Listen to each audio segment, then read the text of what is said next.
Alright, for the slide design project, I decided to use the North Face Explore campaign ad. I found this one and I really liked it, so I decided that would be a fun one to do it on.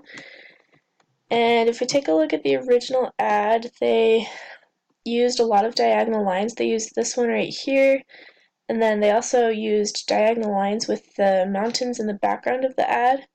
And the use of diagonal lines creates flow throughout the ad. It gets you to look at the Never Stop Exploring, which brings your eyes down to the website, thenorthface.com, and then it also brings you to look at the logo in the bottom right corner.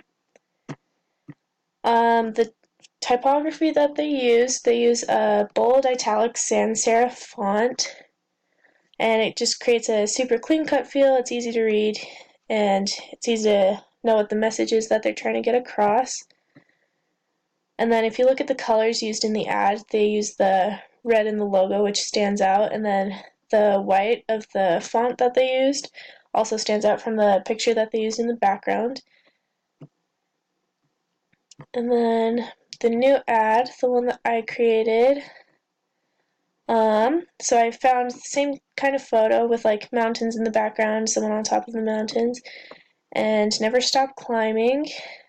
I used the same sort of typography. I used the white font, and then I used the bold italic sans serif font. And then I also used the red logo right here, which stands out from the photo in the background, and then again the white that stands out from the photo in the background. And some more similarities. I used the same diagonal line that they used in the original ad, and then I used the same sort of photo once again, and that's my project.